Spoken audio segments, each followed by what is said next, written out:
How's it going, Facebook? It's me, Randy Wang. You already knew that because you're on my Facebook page. Today, we got a few minutes to chill before we go out to dinner.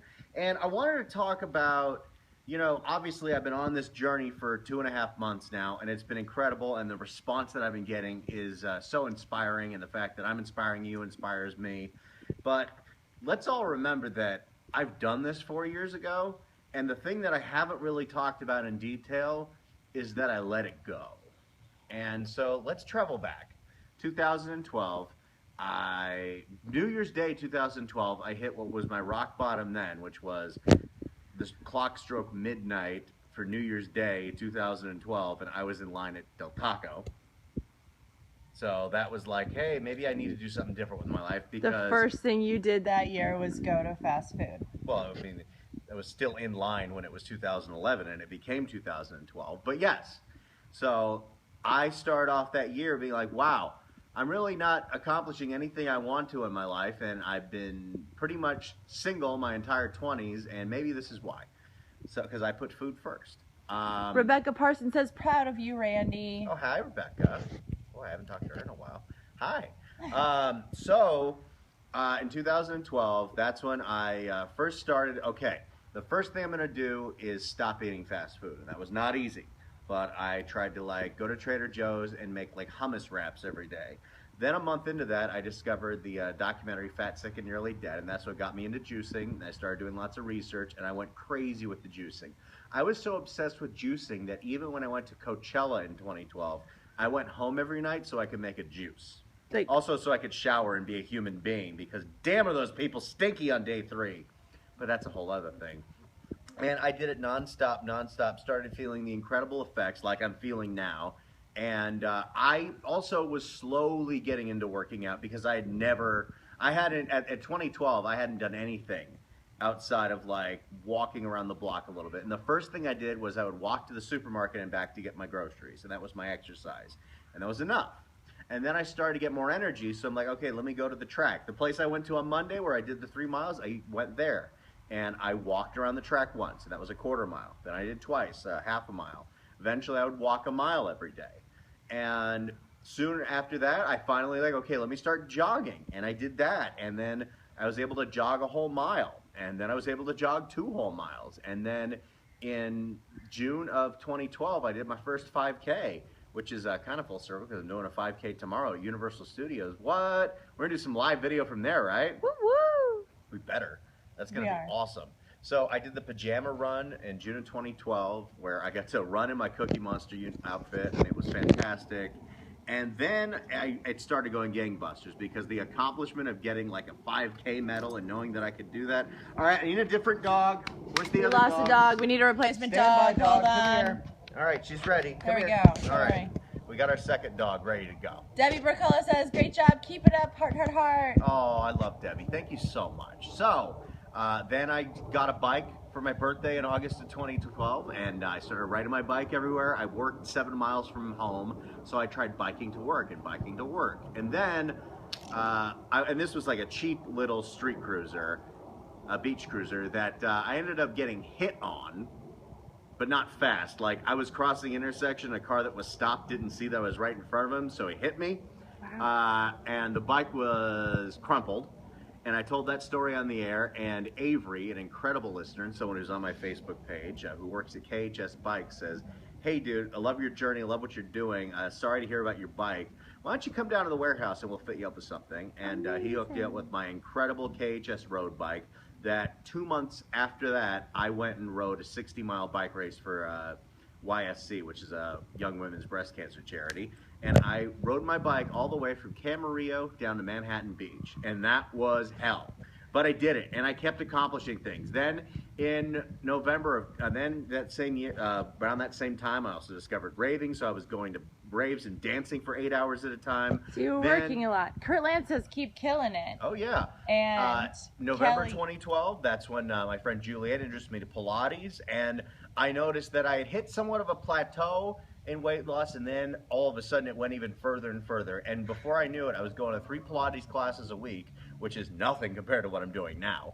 And I was down to 180 pounds. I was looking incredible. I was feeling great about myself. So 2012 was a great year. It was. 2013, not so great of a year. So a few things happened in 2013 that started to contribute to the downfall of this incredible year where I changed every aspect of my life and dropped Mr. Fast Food and became Mr. Juicer. And, well, see, I was also at the same time going to a lot of raves and doing a lot of ecstasy. And that had me just emotionally going crazy. And I ended up emotionally eating a lot more than I was. Around late 2012, early 2013, I kind of ruined my juicer by putting it in the dishwasher because I wasn't very good at cleaning it, and didn't feel like buying another new one. But I was like, hey, I'm already down to 180 pounds, so I really need to do this all the time, and if I really want a juice, I'll go buy one. Oh, we lost a dog. We need a dog replacement. We need another dog. We need another dog. No dogs? All right, I just crossed my legs. Well, we're waiting for a dog. Kelly D. Fowler says, I admire you making these steps. Where is the best place to walk in Los Angeles? I'm going on holiday. Griffith Park. Go to the Observatory Trail. You can see the Griffith Observatory. You can see the Hollywood sign. You can see, if on a clear day after it rains, you can see all the way to the ocean. You can see all the way to the mountains. It's beautiful. Just take the 5 freeway to Los Feliz Boulevard, make a right, go all the way up until Hillhurst, go through where it says Park for the Observatory, and right there is the best trail, in my opinion, in Los Angeles. Great. And I was doing that a lot because Gina Grad, my old radio partner, introduced that to me.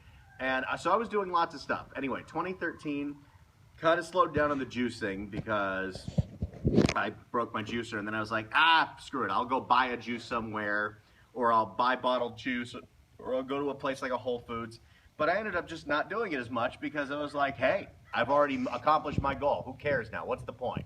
Also at this time, I was in a very strange place work-wise because it was the 1 year I wasn't working in radio, and I was kind of miserable because of that.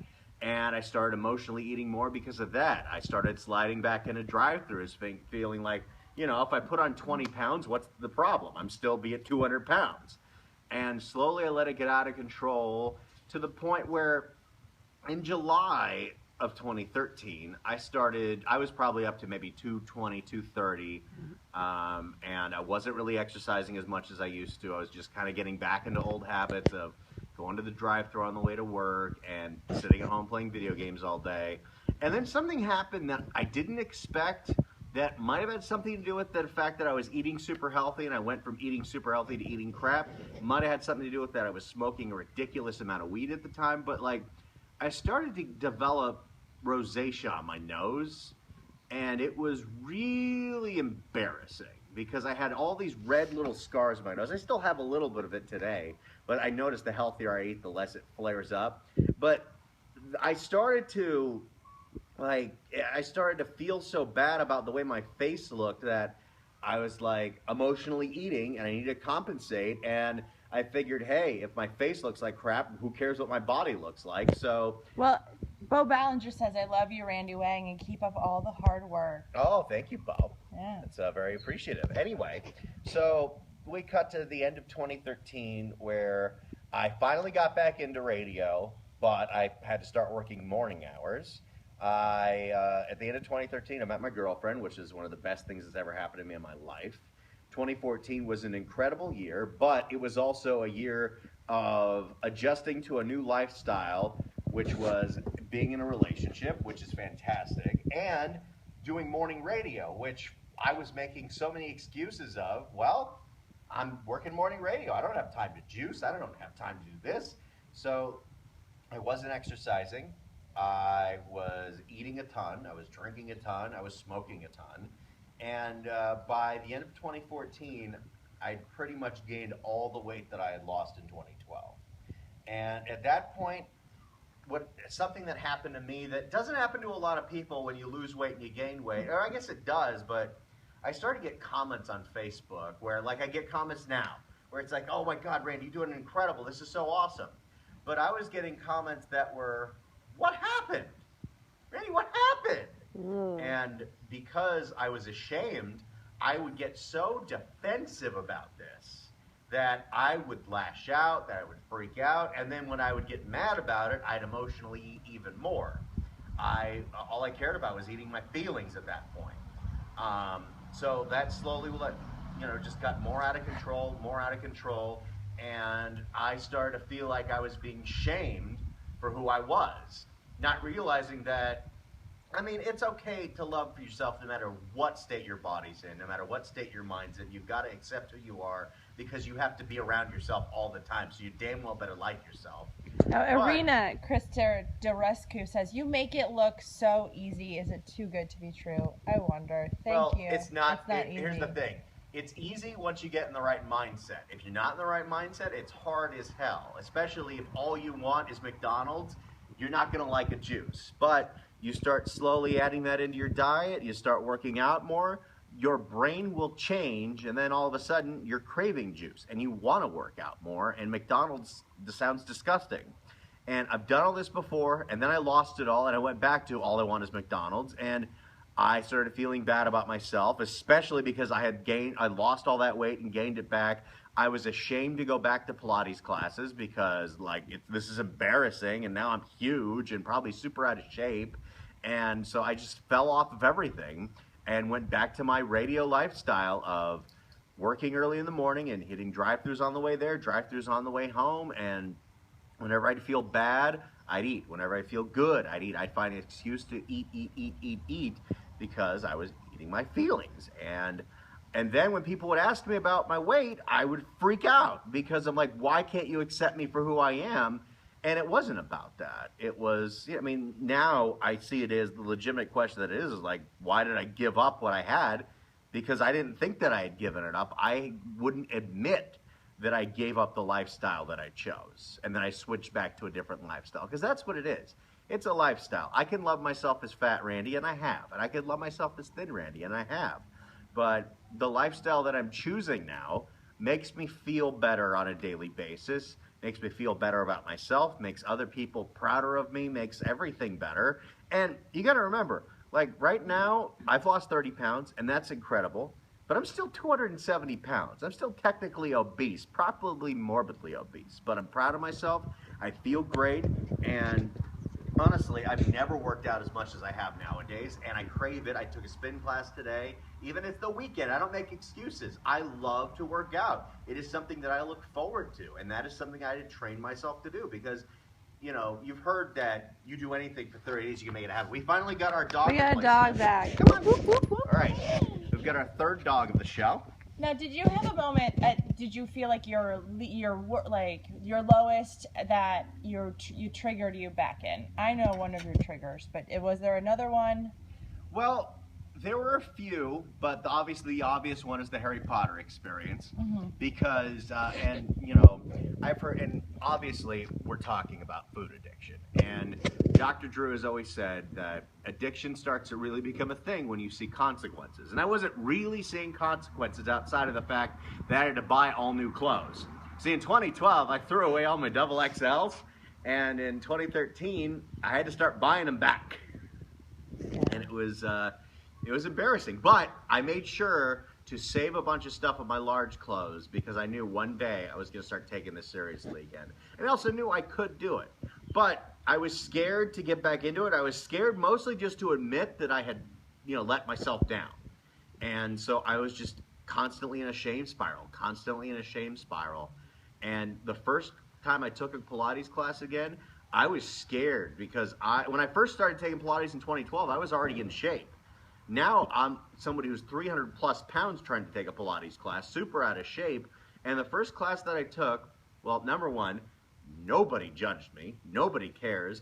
You got to remember, especially when you're in an exercise class, a group class, every person in there is probably just as self-conscious about their body as I am, and they're not really concerned with how you are. Maybe things are different if you go to like a 24-hour fitness where sometimes those are like meat markets and people are just there to pick up on people. But when I go to these fitness classes, that's not what I'm feeling at all. It's all supportive, and my friends are supportive, and damn was I sore after the first class because I had not worked out at all. I mean, I could barely get myself to go biking or to go walking or to go running. I mean, I would walk the dogs, but I was also letting myself believe that walking the dogs was all the exercise I needed. Now, which is Arena not true. Dorescu says, you're absolutely right about the state of mind. It's not about fat Randy or thin Randy. No. It's about the healthy habits and health style we all need to build. You're an inspiration for all, no matter the shape. Oh yeah. Thank you, So Arena. let's take weight out of the equation. Let's just take how the food made me feel. And for the 3 seconds when I was opening the bag of fast food, yeah, I felt awesome and I felt great. I felt like I just snorted a bunch of cocaine. But as soon as I was in the middle of eating it, it wasn't tasting very good. They always make it wrong. And it started to make me feel sluggish and tired, and all I wanted to do was sleep, and I would not feel good about myself. And I would also be in a point where I was lying to people that I wasn't eating fast food. I would lie to my girlfriend that I wasn't eating fast food because it was like my own little secret. If I kept it in the car, then it's no problem. But when I start eating the right foods, and I start eating more vegetables and cooking healthy dinners and doing the juicing, the way I think is different, the way I feel is different, and that's what it's about. Again, I'm still technically obese right now. I'm on a path, and I'm not going to change what I'm doing because what it's about is a lifestyle choice. Now, Linda Sennett says, great job, Randy. Your hard work's paying off, and you're right. Most of the judgment is in our heads. Oh, it absolutely is. Nope.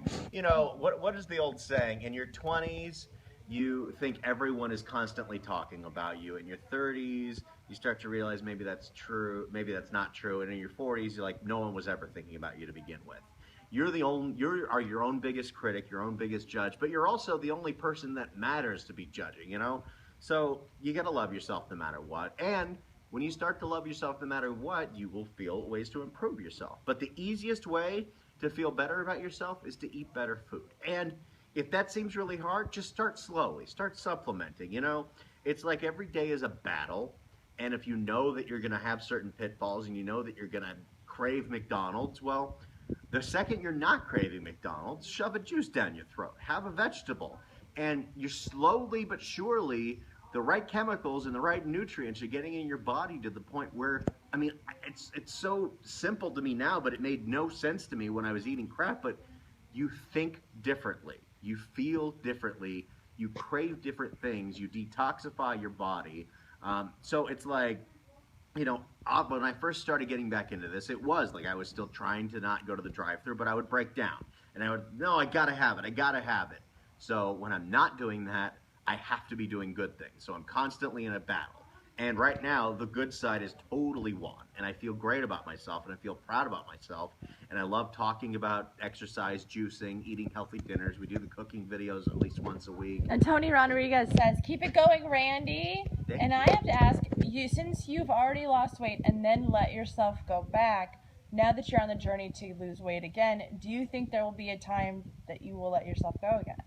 I can't be certain because I don't know what the future is, but I have seen what happens. Now, I mean, I got to remember that, like, you know, weight isn't everything, and, you know, it's only a small slice of my personality, and I met the love of my life while I was, you know, gaining a whole bunch of weight back, and now I feel like I have an opportunity that I have everything that I've ever wanted, and I can feel better, I can do better, and I can be a better person, but basically, I've seen what happened when I was on the right path, and I saw what happened when I let all that go. And there weren't that many benefits to letting it go. I mean, let's just talk about the other aspect of it's really expensive to eat a bunch of food all the time. Mm-hmm.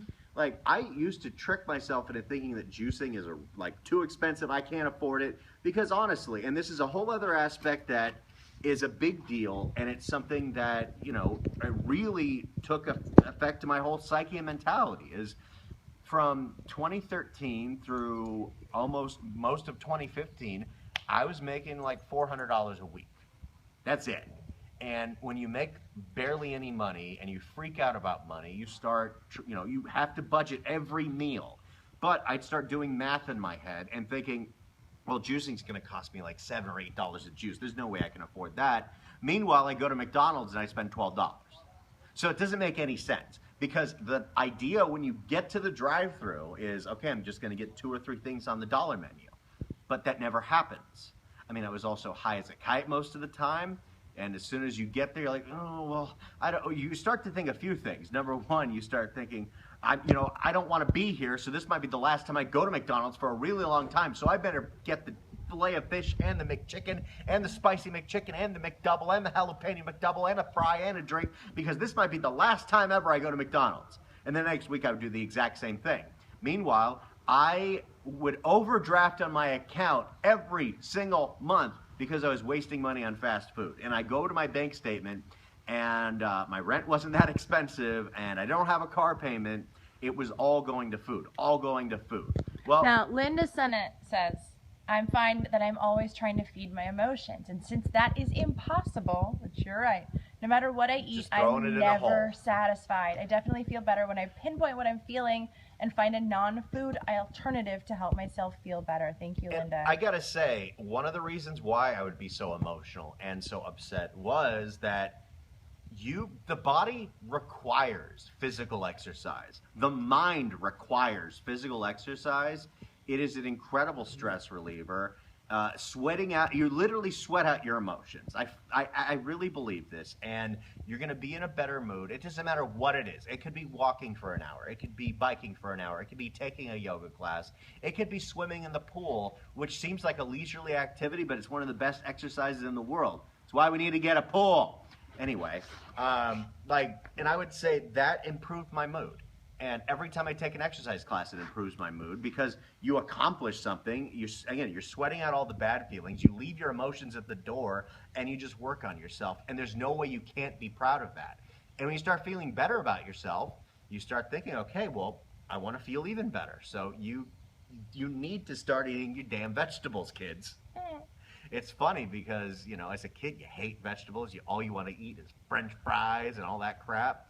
But no, eating vegetables makes you feel better. And juicing vegetables makes you feel really better really fast. And doing that hand in hand with exercising, it gets better and better and better, because I also have the placebo effect that could be true, but it also is probably just because I believe in it so much that if I drink a juice before an exercise class, it's going to be easier because I'm supercharged. I feel like I'm actually juicing. But the more I exercise, the better mood I am. And then the better mood I am, the more I want to eat better. The more I want to eat better, the better I think about how I am. The more I want to work out more. And that's how we've gotten to where I am today. And so I know what this is. I know how I feel right now. And I would like to feel this way the rest of my life. I know how it felt when I gave all that up. And it doesn't feel as good. It costs more money. It doesn't feel as good. And you're gonna be pissed at yourself all the time because you broke down. And look, it happens to everybody. It's the hardest addiction to break because you have to eat to live. You can't you cannot drink alcohol. You cannot smoke weed, but you have to eat. You have to eat. And the more you just, constantly think, okay, well, let me just shove a carrot in my mouth, the more you will feel the effects from it. Now, Linda adds, I've sworn off fast food. Been 2 weeks now, so congratulations, Linda! That's awesome! Woo! To inspire myself to pack my kids healthy lunches, I hand draw pictures on their lunch bags every night. My kids love it, and drawing helps me unwind. That is incredible, and I can't imagine as a parent how hard it is when your kids are bombarded with McDonald's advertisements, and all they want is cheeseburgers. To actually get them to eat healthy meals, congratulations, because that's not easy. And if my parents pushed me to do that more, it might have been easier to do all of this. I mean, I gotta say, and I've never raised kids, and I'm sure that it's real hard to say no to your kids, but don't buy frozen burritos for your kids. Don't let them not eat dinner. If you're cooking a healthy dinner and they're like, no, I want to have a frozen pizza, don't let them do that. My parents let me do that, and we never ate the food that they cooked, and we would eat nothing but frozen burritos and frozen hamburgers and frozen chicken sandwiches, and that stuff's terrible for you. Everything I ate was out of the microwave till I was 20. Yeah. Well, until I was 16, and then I got a car, and then I would sneak out of the house, steal change out of my dad's drawer, and go to Wendy's. My parents are divorced, and my dad would come pick me up after school and take me to McDonald's. And so for me, my love of my dad was fast food.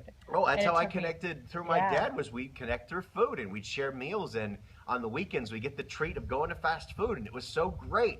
But the food doesn't actually make you feel good. The nostalgia is making you feel good. But you go to the drive-thru now, you're not going to feel nostalgia. You're just going to feel sick and tired. And I was sick and tired of feeling sick and tired. Now, Arena Christodorescu asks, quick question, are you working with a nutritionist or is this cold turkey? I'm doing it now and it's working for me and I'm still living life without counting out foods that I like. I'm not working with a nutritionist per se, but I do lots of research in everything that I do. I mean, the thing is, I have a nutritionist and his name is Google. I ask Google lots of questions like, why are carrots good? Why are cucumbers good? And you learn things like, you juice cucumbers every day, you're going to have clearer skin, you're going to have thicker hair, your nails are going to grow back faster. It's weird. It's like all of these natural things. I mean, I'm all about natural cures. I think the worst thing in the world is people that they go to the doctor and they say that, you know, you're unhealthy, you're overweight, but we can't make you change your lifestyle, so here, take these pills. Take these cholesterol pills instead of eating food that lowers your cholesterol. Let me tell you a true story. I got a physical in 2012 before I started my journey, and my triglycerides were at about 600, which is insanely high. That's like terrible. And that's like the bad cholesterol. 2 months later, after doing the juicing and eating healthy and not eating fast food, my triglycerides went down to the normal human range. And that was easy. And I did that myself. And you can do it yourself. And learning that you can do things on your own is a big deal, because weight loss is something that's so personal to everybody, but also we're bombarded with constant marketing and advertising telling you that you cannot do it on your own, that you have to go get the surgery, you got to go get gastric bypass or freeze the fat or any of these, or the magic metabolism pill or this magic pill and trim slim and slim trim and all this stuff. And none of it really works because you are not believing in yourself. You're believing in a pill that probably isn't going to do anything but make you less hungry all the time. But still, it's not going to cure the That was disturbing. We didn't see that on camera, but the dog just wiped her butt across the floor. Thanks, honey. Thanks for that. Honey feels fine about her body, Yeah, right? she's fine. Dogs don't have these problems. But, No. you know, so I walked around for most of my life thinking that, oh, we got another dog. Another Come dog. here. Well, no, Linda adds, it's because overweight people are desperate and it's a multi-billion-dollar industry. It is the You're biggest right. industry in the world is weight loss, because everybody is constantly concerned about their weight and their body image, and you are constantly told that you can't do it on your own, and you need this and you need that, and you need to go to 24-hour fitness and get lied to about chicks are going to pick you up if you work here, man. It actually happened to me, but we'll get into that story another time. But you know, you can do it on your own. You just have to, you know, start slow. I started by walking. I started by just walking around the block, and that was enough until I wanted to do more, and I wanted to do more. And now I look where I am right now, getting back into this journey where I'm taking 3 Pilates classes a week, 3 spin classes a week, a yoga class a week. On top of that, I'm swimming, I'm running, doing this 5K at Universal Studios tomorrow.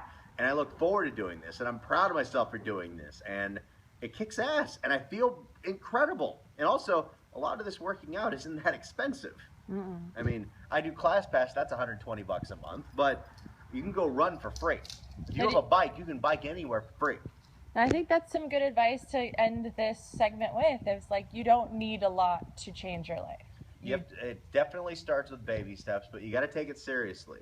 And you got to be honest with yourself, because if you're lying to everybody and saying that you're not eating drive-through, but you're still eating it, you're really just lying to yourself, and you should be better yourself. I mean, you got to live with you for your whole life, so you better damn well be happy with yourself. And the thing that I've learned, especially someone who reveled in being a glutton, someone who reveled in being Mr. Fast Food, I'm going to write blogs on how to save money on fast food. I love the drive-through so much. That made me feel good, but this makes me feel way better. Now, Linda adds, I had gastric bypass surgery and I ate my way around it and gained 80 pounds. There's no substitute. I have not met one person that has a Yeah. good thing to say Thank about you. gastric bypass surgery. It's horrible. Linda, thank you so much for sharing your stories with us today. Like, you really help us guide this show. And so thank I you. almost fell for it in 2008. I was like, I want to get the O-band and all that other stuff because I can't do this on my own. And it was just not true. You have to just try and believe in yourself. And even if the weight loss doesn't come instantly, you will start feeling better. Again, got to keep reiterating this. I am overweight right now, but I feel incredible. And I feel better than I've ever felt in my life because I'm eating the right foods and I'm exercising every day. As long as you do that, who the hell cares how much you weigh? You will feel good about yourself, you'll feel proud about yourself, and then it will come. You will start shaping better. You will see your muscles tone. You will see your stomach go away. I mean, we have the picture up on Facebook right now. In 2.5 months, I lost like this much gut. Like, that's insane. It's insane. Thank you so much. I think we're going to end with that you can do this on your own. It's just little baby steps. And Linda, thank you so much. I'm the producer-in-law. Linda, thanks so much for sharing. We love when people share their stories because we got to talk about this openly. People hide behind their fatness and they don't want to talk about it. And I really didn't want to talk about it, especially when I was gaining weight. But if I did talk about it, then I would admit what was wrong with me and I would get back into it. And I got to say, if you're emotionally eating all the time, it's because you're not exercising. You have to exercise in order to feel better. You will feel mentally better. You will feel happier. The dogs are telling us that the show's over. It's time to go. So thank you so much. Thanks, Facebook. We'll see you tomorrow for the 5K. Yeah. Cheers.